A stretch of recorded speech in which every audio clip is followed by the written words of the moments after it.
Photo print ആണല്ലേ ഇപ്പോൾ എല്ലാവരും നല്ല എലിഗൻറ്റ് ലുക്കിൽ ചെയ്യാൻ പറയുന്നത്. അപ്പോൾ ടോൾ ആയിട്ടുള്ള കേക്കാണ് നോർമലി കേക്കിൽ നിന്നും ഡിഫറെൻ്റ് ആയിട്ട് എല്ലാവരും ചോദിക്കുക. ടോൾ ആയിട്ടുള്ള കേക്ക് ചെയ്യുന്ന സമയത്ത് ഒരു പ്രത്യേക ഭംഗിയാണ് അതിൽ ഫോട്ടോ പ്രിൻറ്റും ഫോണ്ടൻ ഡെക്കറേഷൻസും ഒക്കെ വരുന്ന സമയത്തും. അപ്പോൾ ഈ ഒരു കേക്ക് എന്ന് പറയുന്നത് 1 kg റെഡ് വെൽവെറ്റ് കേക്കാണ്. അപ്പോൾ അതിന് വേണ്ടിയിട്ടുള്ള കാര്യങ്ങളൊക്കെയാണ് നമ്മൾ ആദ്യം തന്നെ ചെയ്യുന്നത്.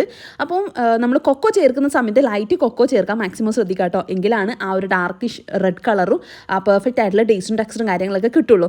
അപ്പോൾ നമ്മളിതിവിടെ 1 kgക്കുള്ള 2 6 ഇഞ്ചിൻ്റെ ടിന്നാണ് നമ്മൾ ബേക്ക് ചെയ്തെടുക്കുന്നത്. കാരണം ടോൾ ആയിട്ട് ചെയ്യുന്ന സമയത്ത് 6 ഇഞ്ച് ആണല്ലോ നോർമലി നമ്മൾ ചെയ്യാറുള്ളത്. ഇനി അതിനേക്കാളും ഹൈറ്റിൽ വേണം എന്നുണ്ടെങ്കിലാണ് നമ്മൾ പിന്നെ 5 ഇഞ്ചിൻ്റെ ടിന്നിലൊക്കെ ബേക്ക് ചെയ്തെടുക്കുന്നത്.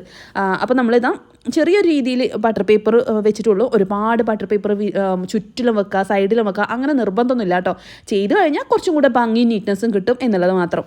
പിന്നെ നമ്മൾ എപ്പോഴും കേക്ക് ചെയ്യുന്ന സമയത്ത് റെഡ് വെൽവെറ്റിന് ആ ഒരു ബട്ടർ മിൽക്കിൽ തന്നെ കളർ മിക്സ് ചെയ്യുകയാണെന്നുണ്ടെങ്കിൽ അവിടെ ഇവിടെയൊക്കെ ആയിട്ട് കളർ ചേഞ്ചസ് വേരിയേഷൻസ് വരാതെ നമുക്ക് പെർഫെക്റ്റ് ആക്കി ചെയ്തെടുക്കാം. പിന്നെ ബീറ്റ് ചെയ്ത് നല്ല ഫ്ലഫി ആയതിനു ശേഷം മാത്രം ഓയിൽ മിക്സ് ചെയ്യുക. ഓയിൽ മിക്സ് ചെയ്യുന്ന സമയത്ത് ചെറിയ ഒന്നെന്നുള്ള സ്പീഡിൽ ജസ്റ്റ് മിക്സിങ് ചെയ്യുക. അപ്പോൾ ഇങ്ങനെയുള്ള കുറേ ടിപ്സും ട്രിക്സും കാര്യങ്ങളൊക്കെ ഉണ്ട് കേട്ടോ. അപ്പോൾ നിങ്ങൾക്ക് ബേക്കിങ്ങിൻ്റെ പെർഫെക്റ്റ് ആയിട്ടുള്ള റെസിപ്പിയും പെർഫെക്റ്റ് ആയിട്ടുള്ള ലുക്കും കാര്യങ്ങളും കേക്കിന് എങ്ങനെയാണ് ഫോട്ടോ പ്രിൻറ്റ് ചെയ്യുക, എങ്ങനെയാണ് ടയർ കിട്ടുക, എങ്ങനെയാണ് ടോൾ കേക്ക് പെർഫെക്റ്റ് ആക്കുക, അങ്ങനെയുള്ള കുറേ ഡൗട്ട്സും കാര്യങ്ങളൊക്കെ ഉണ്ടാവും. അപ്പോൾ നോർമലി കുറച്ച് കാര്യങ്ങളാണ് നമ്മൾ യൂട്യൂബിൽ ഇടുക. എല്ലാ ഡീറ്റെയിൽസും നമുക്ക് യൂട്യൂബിൽ ഇടാനുള്ള ടൈം കിട്ടില്ല. എല്ലാ ഡീറ്റെയിൽസും ഒരുമിച്ച് ഒരു വീഡിയോസിൽ നമുക്ക് പറയാനും പറ്റില്ല. അപ്പോൾ ഡീറ്റെയിൽ ആയിട്ടുള്ള എല്ലാത്തരം A to Z ഡീറ്റെയിൽസ് ആയിട്ടുള്ള ബേക്കിംഗ് ക്ലാസ് നമ്മൾ പ്രൊവൈഡ് ചെയ്യുന്നുണ്ട് കേട്ടോ. അപ്പോൾ വേണ്ട ആൾക്കാർ അതാ സ്ക്രീനിൽ കാണുന്ന നമ്പറിൽ കോൺടാക്ട് ചെയ്യുക. പിന്നെ നമ്മുടെ വീഡിയോ ഇഷ്ടമാണെങ്കിൽ ലൈക്ക് ചെയ്യാനും സബ്സ്ക്രൈബ് ചെയ്യാനും മറക്കണ്ട. നിങ്ങളുടെ വിലയേറെ അഭിപ്രായങ്ങൾ കമൻറ്റ് ചെയ്യാനും മറക്കില്ല കേട്ടോ. അപ്പോൾ നല്ല പെർഫെക്റ്റ് ആയിട്ടുള്ള റെഡ് കളർ കിട്ടാൻ വേണ്ടിയിട്ട് കുറേ കാര്യങ്ങൾ ശ്രദ്ധിക്കാനുണ്ട്. ഒരുപാട് കളർ ചേർക്കുക എന്നുള്ളതല്ല, പെർഫെക്റ്റ് ആയിട്ടുള്ള രീതിയിൽ ചെയ്യുക എന്നുള്ളതാണ് അതിൻ്റെ മെയിൻ ഹൈലൈറ്റ് എന്ന് പറയുന്നത്. അപ്പോൾ ഇവിടെ 3 കപ്പ് കേക്കും അതിനുള്ള 1 kg ടോളായിട്ടുള്ള റെഡ് വെൽവെറ്റിൻ്റെ കേക്കും ആണ് കസ്റ്റമർ പറഞ്ഞിട്ടുണ്ടായിരുന്നത്. പിന്നെ ടോളായിട്ട് ചെയ്യുന്ന സമയത്താണ് നമുക്ക് ഫോട്ടോ പ്രിൻ്റ് വെക്കുമ്പം ഒരു പ്രത്യേക ഭംഗി വരുന്നത്.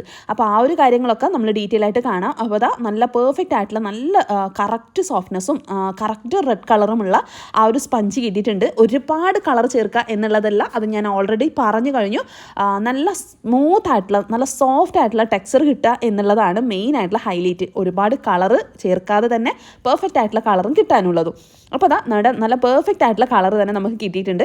അപ്പോൾ റെഡ് വെൽവെറ്റിൻ്റെ ക്രംസ് നമുക്ക് ഇതിന് ആവശ്യമില്ല. കാരണം നമ്മളിത് ക്രംസ് ഇട്ടിട്ടുള്ള ഡിസൈൻ അല്ല, നമുക്ക് നോർമലി ഡിസൈനാണ് വേണ്ടത്. അപ്പോൾ പുറമെ ഫുൾ വൈറ്റിൽ ഐസിങ് ചെയ്തിട്ട് ചെയ്യാണ് വേണ്ടത്. അപ്പോൾ ഇതാ നമ്മൾ ഓരോ കാര്യങ്ങളും നമ്മൾ കേക്കിൽ നിന്നും ബേസിൽ നിന്നും കേക്ക് മൂവിങ് ആവാതെ ട്രാവലിംഗ് ടൈമിൽ മൂവിങ് ആവാൻ ചാൻസ് ഉണ്ട്. അപ്പോൾ അങ്ങനെ ആവാതിരിക്കാനാണ് ബേസിൽ കുറച്ച് ക്രീം കൊടുക്കുന്നത്. പിന്നെ നമ്മൾ ഒരുപാട് ഹൈറ്റിൽ ക്രീം കൊടുക്കണം എന്ന് ചില ആൾക്കാർ വന്ന് ചോദിക്കാറുണ്ട്. അത്രയും ഹൈറ്റിൽ കൊടുക്കണോ? ക്രീം കൊടുക്കുന്ന സമയത്ത് ഇങ്ങനെ കുറേ കൊടുക്കുന്നതായിട്ട് കാണാറുണ്ട് പല ആൾക്കാരുടെ അടുത്തും. അപ്പോൾ അങ്ങനെ വേണോ എന്ന് ചോദിക്കാറുണ്ട്. നമുക്ക് ക്രീമിനും കേക്കിനും തമ്മിൽ ഒരുപാട് ഹൈറ്റ് വേണമെന്നില്ല. അത്യാവശ്യത്തിന് ക്രീം കൊടുക്കണം, അനാവശ്യത്തിന് ക്രീം കൊടുക്കരുത് കേട്ടോ. അപ്പോൾ വെയിറ്റും കൂടും, ടേസ്റ്റും മാറ്റം ഉണ്ടാവും. നമ്മൾ ടേസ്റ്റ് കൂടിക്കോട്ടെ എന്ന് വിചാരിച്ചിട്ട് ക്രീം ഒരുപാട് ചേർക്കുന്ന ആൾക്കാരുണ്ട്. അത് ടേസ്റ്റ് കൂടല്ല, ടേസ്റ്റ് കുറക്കുകയാണ് ചെയ്യുക. കേക്കിന് മാച്ചിങ് ആയിട്ടുള്ള ക്രീം അല്ലാന്നുണ്ടെങ്കിൽ ടേസ്റ്റ് വല്ലാണ്ടങ്ങ് ക്രീം കുത്തുന്ന ഒരു ടേസ്റ്റ് വരും. പെർഫെക്റ്റ് ആയിട്ടുള്ള ആ ഒരു രീതിയിൽ നമുക്ക് കൊടുക്കാനും പറ്റില്ല. അപ്പോൾ ഞാൻ ഉള്ളിൽ കൊടുക്കുന്നത് ചോക്ലേറ്റ് ഗ്രേറ്റ് ചെയ്തതും പിന്നെ വൈറ്റ് ചോക്ലേറ്റ് ഗനാഷും ആണ് കേട്ടോ. അപ്പോൾ അത്യാവശ്യം ഫില്ലിങ്സും കാര്യങ്ങളൊക്കെ പറയുന്ന സമയത്ത് നമ്മൾ നട്ട്സ് കൊടുക്കുന്നുണ്ട്, അല്ലാതെ ഗനാഷ് മാത്രം കൊടുക്കുന്നുണ്ട്. പിന്നെ അതും അല്ലാതെ നോർമലി കോസ്റ്റ് കുറച്ചിട്ട് ചെയ്യാൻ വേണ്ടിയിട്ട് പറയുന്ന സമയത്ത് മിൽക്ക് മെയ്ഡോ അല്ലെങ്കിൽ ഗനാഷോ കുറച്ച് മാത്രം കൊടുക്കുന്ന രീതിയുണ്ട്. ഇതിപ്പോൾ അത്യാവശ്യം നല്ല റിച്ച് ആയിട്ട് ചെയ്യാൻ വേണ്ടിയിട്ട് പറഞ്ഞിട്ടുണ്ടായിരുന്നതാണ്. അപ്പോൾ ആ ഒരു രീതിയിൽ നമ്മൾ ചെയ്യുന്ന സമയത്ത് അങ്ങനെ കൊടുത്തു. പിന്നെ നമ്മൾ സ്പഞ്ചിന് കൊടുക്കുന്ന പോലെ ഒരുപാട് വെറ്റല്ല, ജസ്റ്റ് ഒരു വെറ്റ്നെസ് നമ്മൾ ആ ഒരു കപ്പ് കേക്കിനും കൂടെ 3 കപ്പ് കേക്കാണ് കേട്ടോ. അപ്പോൾ അത് പ്ലെയിൻ വൈറ്റിൽ തന്നെ, കാരണം നമ്മൾ കേക്ക് വൈറ്റിലായതുകൊണ്ട് തന്നെ പ്ലെയിൻ വൈറ്റിൽ തന്നെയാണ് ഫ്ലവേഴ്സ് നമ്മൾ സ്റ്റാർ നോസിലാണ് യൂസ് ചെയ്തിട്ടുള്ളത് കേട്ടോ.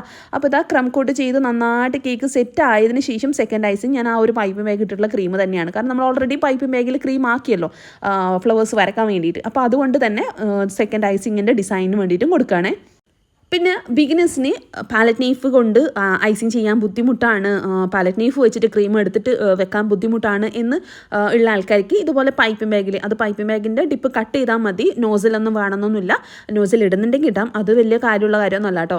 അപ്പോൾ നോസിലില്ലാതെ പൈപ്പിംഗ് ബാഗ് വെച്ചിട്ട് ഈവണായിട്ട് എല്ലാ ഭാഗത്തും ഒരേ അളവിൽ നമുക്ക് ക്രീം കൊടുക്കാൻ പറ്റും പൈപ്പിംഗ് ബാഗ് യൂസ് ചെയ്യുന്ന സമയത്ത്. നമ്മൾ പാലറ്റ് നൈഫ് വെച്ചിട്ടോ സ്ക്രീപ്പർ വെച്ച് മറ്റുള്ള ഇതിലും ക്രീം കൊടുക്കുന്ന സമയത്ത് നമുക്ക് ആ ഒരു നീറ്റ്നെസ് കറക്റ്റ് ചില ആൾക്കാർക്ക് കിട്ടണമെന്നില്ല. ബിഗിനേഴ്സിൻ്റെ കാര്യമാണേ പറയുന്നത്. പിന്നെ ടോളായിട്ടുള്ള കേക്ക് ചെയ്യുന്ന സമയത്തോ അത്യാവശ്യം നല്ല രീതിയിൽ ക്രീം കൊടുക്കേണ്ട സ്ഥലത്ത് കൊടുത്ത് ഇന്ന് സ്ക്രീപ്പ് ചെയ്തിട്ട് തിരിച്ചെടുക്കുന്ന സമയത്ത് അത് കറക്റ്റായിട്ട് വന്നോളൂ കേട്ടോ. അപ്പോൾ അത് ഒരുപാട് ക്രീം കൊടുത്തു എന്നുള്ള ചിന്ത വേണ്ട. ഐസിങ് ചെയ്ത് എടുക്കുമ്പോൾ പെർഫെക്റ്റ് ആയിട്ട് കിട്ടണമെന്നുണ്ടെങ്കിൽ അത്യാവശ്യം ക്രീം കൊടുത്ത് ഇന്ന് സ്ക്രീപ്പ് ചെയ്തിട്ട് അത്യാവശ്യത്തിൽ കൂടുതലുള്ളത് നമ്മൾ സ്ക്രീപ്പ് ചെയ്ത് എടുക്കുന്നുണ്ട്. അപ്പം യൂസ് ചെയ്യേണ്ട നമ്മുടെ പാലറ്റ് നൈഫ്, സ്ക്രേപ്പർ ഇതൊക്കെ നീറ്റായിട്ട് എപ്പോഴും കഴുകി ജസ്റ്റ് വെള്ളം അതിൽ വെച്ചിട്ട് വേണം സ്ക്രേപ്പ് ചെയ്യാൻ. അങ്ങനെയാണെങ്കിൽ ലൈൻസ് വരാതെ സ്ക്രേപ്പ് ചെയ്ത് എടുക്കാൻ പറ്റുള്ളൂ. ഇടയ്ക്കിടയ്ക്ക് അത് ക്ലീൻ ചെയ്തുകൊണ്ടിരിക്കുക കേട്ടോ. പിന്നെ ഫോട്ടോ പ്രിൻ്റ് എടുക്കുന്ന സമയത്ത് നമ്മളൊരു ഫുൾ ഷീറ്റിൽ ചില ഫോട്ടോ പ്രിൻ്റ് എടുക്കേണ്ടി വരില്ല, ബാക്കിയുള്ള ഷീറ്റിൽ സ്പേസ് ബാക്കി ഉണ്ടാവും. അപ്പോൾ അങ്ങനെ ഉണ്ടാകുന്ന സമയത്ത് എന്തൊക്കെയാണ് ചെയ്യേണ്ടതെന്നൊക്കെ ഒരുപാട് ഡീറ്റെയിൽസ് ആയിട്ട് നമ്മൾ ക്ലാസ്സിൽ പറയാറുണ്ട്. ക്ലാസ്സിൽ മാത്രമല്ല, നമ്മുടെ ഷോർട്സിലായിക്കോട്ടെ ഇൻസ്റ്റയിലായിക്കോട്ടെ ഒരുപാട് ടിപ്സും ട്രിക്സും കാര്യങ്ങളൊക്കെ ഫോട്ടോ പ്രിൻറ്റിന് ബേസ് ചെയ്തിട്ടും നമ്മുടെ ക്ലാസ് ബേസ് ചെയ്തിട്ടും നോർമലി പല ടിപ്സും ട്രിക്സും കാര്യങ്ങളൊക്കെ നമ്മൾ ക്ലാസ്സിലല്ലാതെ പോലും ടിപ്സും കാര്യങ്ങളൊക്കെ ഇൻസ്റ്റയിലും ഷോർട്സിലും ഒക്കെ ഇടാറുണ്ട് കേട്ടോ. അപ്പോൾ ക്ലാസ് വേണമെന്നുള്ള ആൾക്കാരാണെങ്കിൽ ബേക്കിംഗ് ക്ലാസ്സിൻ്റെ നമ്പർ ഇവിടെ കൊടുത്തിട്ടുണ്ട്, അതിൽ കോൺടാക്ട് ചെയ്യാൻ വേണ്ടിയിട്ട് മാക്സിമം ശ്രദ്ധിക്കുക കേട്ടോ. അപ്പോൾ പിന്നെ നമ്മളിത് കട്ട് ചെയ്തെടുക്കുന്ന സമയത്തും ഒരുപാട് ശ്രദ്ധിക്കാനുള്ള കാര്യങ്ങൾ ഞാൻ ഒരുപാട് വീഡിയോസിൽ പറഞ്ഞിട്ടുള്ളതാണ്, അത് മറക്കണ്ട. പിന്നെ ഓരോ ഫോട്ടോ പ്രിൻറ്റിൻ്റെ ഓരോ സൈസിലും, അതായത് നമ്മൾ ഫോട്ടോസ് ഓരോ ക്യാരക്ടറിലും ഓരോ സൈസ് ഉണ്ട്. സൈസ് വ്യത്യാസം വരുമ്പോൾ നമ്മൾ ആ ഒരു കേക്കിൻ്റെ ലുക്ക് തന്നെ അങ്ങ് മാറും. അതായത് ഇപ്പോൾ ഈ ഒരു ബാഗ് നേരിക്കും, ഈ ഒരു ബാഗ് നമ്മൾ വലിയ സൈസിലാണ് എടുത്തെങ്കിൽ ആ ഒരു തീമിനെ മൊത്തത്തിലേ കൊളാക്കുന്ന രീതിയിലായിപ്പോൾ. ഇനി അതിൽ ഡോറേനെ ഒട്ടും സൈസ് ഇല്ലാതെ ബാക്കിയുള്ള എല്ലാം നല്ല സൈസിലാണ് ചെയ്യുന്നതെങ്കിൽ അതും നമുക്ക് ഭംഗി കേടായി മാറും. കാരണം എല്ലാത്തിനും ഒരു സൈസ് നമ്മൾ മാക്സിമം അഡ്ജസ്റ്റ് ചെയ്തിട്ട് വേണം, ഏകദേശം കാൽക്കുലേഷനിൽ വേണം ചെയ്യാൻ. അതെങ്ങനെയാണ് കാൽക്കുലേറ്റ് ചെയ്യേണ്ടത് എന്നുള്ളതാണ് നമ്മൾ ക്ലാസ്സിൽ പ്രത്യേകിച്ച് പറയുന്നത്. ആ ഒരു ലുക്കും ഒക്കെ മാറ്റിമറിക്കാൻ പറ്റുന്ന ഫോട്ടോ പ്രിൻറ്റ്സും കാര്യങ്ങളൊക്കെ സൈസിലൊക്കെ നല്ല മാറ്റം വരുത്തോട്ടോ. അപ്പോൾ ഡിസൈന്, സൈസ്, പിന്നെ നമ്മുടെ കേക്കിൻ്റെ ലുക്ക്, കേക്കിൻ്റെ കളറ്, ഇതൊക്കെ ഡിസൈനിനെ മൊത്തത്തിലേ ചേഞ്ച് ചെയ്യും. അപ്പം സൈസും കാര്യങ്ങളും കറക്റ്റ് അല്ലാന്നുണ്ടെങ്കിൽ മൊത്തത്തിലേ കൊളാവാൻ ചാൻസ് ഉണ്ട്. അത് നമ്മൾ മെയിനായിട്ട് പറയുന്നത്, നമ്മൾ ഫ്ലാറ്റ് ആയിട്ടുള്ള ഒരു കേക്ക് ചെയ്തിട്ട് ഇതുപോലെയുള്ള ഫോട്ടോ പ്രിൻ്റ് കാര്യങ്ങൾ നല്ല സൈസിൽ ചെയ്ത് കഴിഞ്ഞാൽ അത് എന്തായാലും ഭയങ്കര ഭംഗികേടായിരിക്കും, ഒരു മാച്ചിങ് ഉണ്ടാവില്ല. എന്നാൽ നല്ല ടോളായിട്ടുള്ള കേക്ക് തയ്യാറാക്കി എന്നിട്ട് നമ്മൾ ഐസിങ് ഒക്കെ കഴിഞ്ഞ് അതിന് ഈ ഒരു കേക്കിന് മാച്ചിങ് അല്ലാത്ത കളറ്, കാരണം ഒരു അട്രാക്റ്റിംഗ് ആയിട്ടുള്ള റെഡ്, ബ്ലൂ, ഗ്രീൻ, അങ്ങനെ ഒരു മാച്ചിങ് അല്ലാത്ത രീതിയിൽ കേക്ക് ഐസിങ് ചെയ്ത് കഴിഞ്ഞാലും ഒരു പെർഫെക്റ്റ് ആയിട്ടുള്ള ആ ഒരു ലുക്കിൽ നമുക്ക് ഈ ഒരു ഡിസൈൻ ചെയ്യാൻ പറ്റില്ല. മാക്സിമം പെർഫെക്റ്റ് ആക്കാൻ പറ്റുന്നത് ലൈറ്റ് ഷെയ്ഡായിരിക്കണം. നമ്മളിതുപോലെ ഫോട്ടോ പ്രിൻറ്റും കാര്യങ്ങളൊക്കെ വെക്കുന്ന സമയത്ത് കുറച്ച് ലൈറ്റ് ഷെയ്ഡ്, ഒന്നെങ്കിൽ വൈറ്റ് ഫുള്ള്, അല്ലെങ്കിൽ ഓഫ് വൈറ്റ്, ഇല്ലെങ്കിൽ ലൈറ്റ് ഗ്രീന്, അല്ലെങ്കിൽ അങ്ങനെ പല ടൈപ്സിൽ നമ്മുടെ കേക്കിൻ്റെ ഡിസൈൻ എന്താണോ അതിന് കറക്റ്റായിട്ടുള്ള കളറായിരിക്കണം. പിന്നെ ചില ഡിസൈനിന് നല്ല അട്രാക്റ്റീവായിട്ടുള്ള കളറ് ക്രീം കൊടുത്താലാണ് ആ ഒരു ഡിസൈൻ പെർഫെക്ഷൻ കിട്ടുക. അത് ഓരോ ഡിസൈൻ ബേസ്ഡാണ് നമ്മുടെ ഡിസൈനിൽ കേക്കിലുള്ള കളേഴ്സിന് ചൂസ് ചെയ്യേണ്ടത്. എല്ലാ ഡിസൈനും ഓഫ് വൈറ്റിലും വൈറ്റിലും മാച്ചിങ് ആവും, എന്നാൽ പല ഡിസൈനും അത് മാച്ചിങ് ആവില്ല. അതുകൊണ്ട് കേട്ടോ. അപ്പോൾ അത് ഏതൊക്കെ കേക്കാണ്, എങ്ങനെയുള്ള കേക്കാണ് എന്നൊക്കെ നമ്മളെ ക്ലാസ്സിൽ എന്തായാലും ഡീറ്റെയിൽ ഉണ്ട് കേട്ടോ. പിന്നെ ഒരുപാട് ടിപ്സ്, അതായത് നമ്മൾ കേക്ക് എല്ലാ കാര്യങ്ങളും യൂട്യൂബിൽ പറയാൻ പറ്റണം എന്നില്ല. കാരണം ടൈം ഒരു 8 7 10 മിനിറ്റിൻ്റെ ഉള്ളിലാണ് നമ്മൾ വോയിസും വീഡിയോസും കാര്യങ്ങളൊക്കെ വരുന്നത്. അപ്പോൾ ആ ഒരു കാര്യത്തിനുള്ളിൽ ഒരു കേക്ക് ഉണ്ടാക്കുമ്പോൾ എന്തൊക്കെ വേണം എന്നുള്ളത് എല്ലാം കൂടി നമുക്കൊരു വീഡിയോസിൽ പറയാൻ പറ്റുന്നില്ല.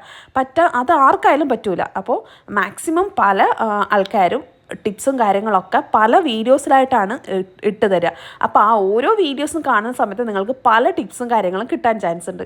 അപ്പോൾ വീഡിയോസിൽ ഒരുപാട് കാര്യങ്ങൾ ഉണ്ട്, പല വീഡിയോസും പല ടിപ്സും കാര്യങ്ങളുണ്ട്. അപ്പോൾ നിങ്ങൾക്ക് വേണമെന്നുണ്ടെങ്കിൽ നമ്മുടെ ചാനലിൽ കയറിയിട്ട് ഓരോ വീഡിയോസും കണ്ടു നോക്കാം. നിങ്ങൾക്ക് യൂസ്ഫുൾ ആയിട്ടുള്ള ഒരുപാട് വീഡിയോസ്, നിങ്ങളൊരു ഹോം ബേക്കർ ആണെന്നുണ്ടെങ്കിലും ഇനി നിങ്ങളുടെ ഫാമിലി ആരെങ്കിലും ഹോം ബേക്കേഴ്സ് ഉണ്ടെന്നുണ്ടെങ്കിലും നമ്മുടെ ചാനലിൻ്റെ ലിങ്ക് ഒന്ന് ഷെയർ ചെയ്ത് കൊടുക്കുക, അല്ലെങ്കിൽ വീഡിയോൻ്റെ ലിങ്ക് ഷെയർ ചെയ്ത് കൊടുക്കുക കേട്ടോ. അവർക്ക് എന്തായാലും യൂസ്ഫുൾ ആയിട്ടുള്ള പല ടിപ്സും ട്രിക്സും കാര്യങ്ങളും ഉണ്ടാവും. അപ്പോൾ ഓരോ ടിപ്സിനും പല വീഡിയോസിലും പല കാര്യങ്ങളൊക്കെയാണ് കേട്ടോ ഉണ്ടാവുക. അപ്പോൾ അത് മറക്കണ്ട. എന്തായാലും നിങ്ങൾക്ക് യൂസ്ഫുൾ ആയിട്ടുള്ള പല കാര്യങ്ങളും ഉണ്ട് എന്നുള്ള ഉറപ്പുകൊണ്ട് തന്നെയാണ് നമ്മുടെ ചാനൽ സബ്സ്ക്രൈബ് ചെയ്യാനും ഫോളോ ചെയ്യാനും പറയുന്നത് കേട്ടോ. അപ്പോൾ ഇൻസ്റ്റാ ID ഫോളോ ചെയ്യാത്തവരാണെങ്കിൽ ഒന്ന് ഫോളോ ചെയ്ത് വെച്ചേക്ക്. യൂട്യൂബിലുള്ള ഷോർട്സും കണ്ടു നോക്കിയാൽ നിങ്ങൾക്ക് മനസ്സിലാവും, ഒരുപാട് കാര്യങ്ങൾ ഒരുപാട് വീഡിയോസിലായിട്ട് പറയുന്നുണ്ട്. അപ്പോൾ ഇതാണ് കേട്ടോ നമ്മുടെ കേക്കിൻ്റെ ഫൈനൽ ലുക്ക് വരുന്നത്. അപ്പോൾ ആ ഒരു ഡോറയും കപ്പ് കേക്കിൽ വെച്ചിട്ടുള്ള ഡോറയും സൈസിൽ നല്ല ഡിഫറൻറ്റ് ഉണ്ട്. സെയിം അളവിലാണ് വെച്ചെങ്കിൽ അത് ശരിക്കും മാച്ചിങ് ആവില്ല കേട്ടോ. അപ്പോൾ അതിൽ തന്നെ നിങ്ങൾക്ക് കാര്യങ്ങൾ മനസ്സിലായിട്ടുണ്ടാവും എന്ന് വിചാരിക്കുന്നത്. സെയിം ഫോട്ടോ ആണ്, പക്ഷേ സൈസിൽ ഡിഫറൻസ് വരുന്നുണ്ട്. അപ്പോൾ അത് തന്നെയാണ് നമ്മൾ ഓരോ കാര്യത്തിലും പറയുന്നത്. എത്ര സൈസാണ്, എങ്ങനെയൊക്കെയാണ് സൈസ് എടുക്കേണ്ടത്, എങ്ങനെയാണ് ഫോട്ടോ പ്രിൻറ്റ് ലാഭകരമായിട്ട് നഷ്ടം വരാത്ത രീതിയിൽ ഫോട്ടോ പ്രിൻറ്റ് എടുക്കേണ്ടതെന്നെല്ലാം നമ്മുടെ ക്ലാസ്സിലുണ്ടാവും കേട്ടോ. അപ്പോൾ ഇതാ 3 കപ്പ് കേക്കാണ് പറഞ്ഞിട്ടുണ്ടായിരുന്നത്. 4 കപ്പ് കേക്കിൻ്റെ ബോക്സിലാണ് നമ്മളത് പാക്കിങ് ചെയ്ത് കൊടുത്തിട്ടുണ്ടായിരുന്നത്. കാരണം ചെറിയൊരു ഫംഗ്ഷനാണ്, വലിയതായിട്ടുള്ള അല്ലാത്തതുകൊണ്ടാണ് കേട്ടോ. അപ്പോൾ നമ്മുടെ വീഡിയോ ഇഷ്ടപ്പെടുകയാണെങ്കിൽ ലൈക്ക് ചെയ്യുക, കമൻറ്റ് ചെയ്യുക, ഫോളോ